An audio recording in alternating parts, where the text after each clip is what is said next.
My name is Merikay Waldvogel. I'm a quilt historian. I brought today a quilt that I don't usually have with me, and I haven't really talked about it, but it's a very important quilt to me, to my career. It's the first quilt that I wrote a research project about. And it's a WPA handicraft project quilt made in Milwaukee.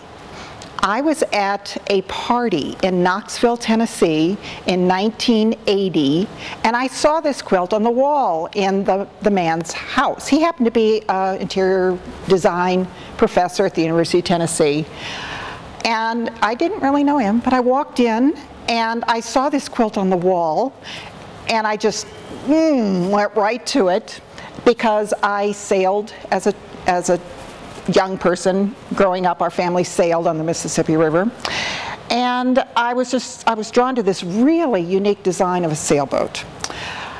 And he said, "Oh, well, do you know that it's a WPA quilt?" I said, "What's a WPA quilt?" He said, "Well, that's Works Progress Administration. It was a Franklin Roosevelt project during the Great Depression." He said, "There's a tag on the back corner of the quilt." Oh my gosh, and he showed it to me, and it says WPA Handicraft Project.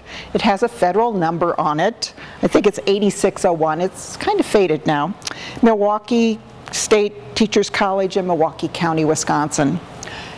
And at the time I was working for a women's center that had federal grants, and I knew there was probably a paper trail on this quilt. So I started it even before I owned the quilt. But I told him that night, if there's any time you want to part with this quilt, I will buy it. And he said, "Oh no, it's important to me." But about 6 months later, he called me and sold it to me. So now I owned it.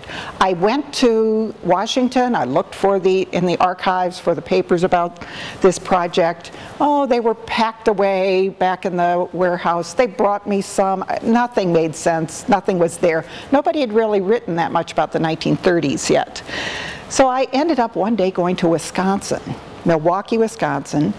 I parked my car in the Milwaukee Museum, which is not a quilt place at all. They have animals. It's a natural history museum.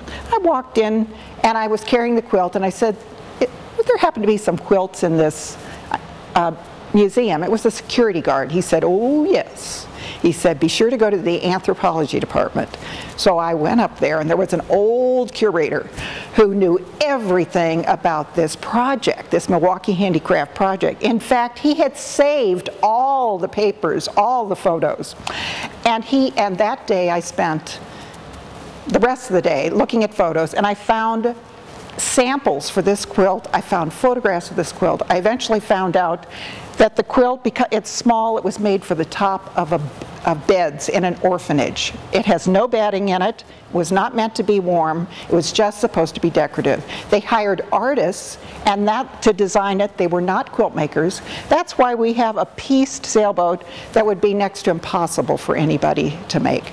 But there were about 300 of these made by unemployed women in Milwaukee, and I own one of them.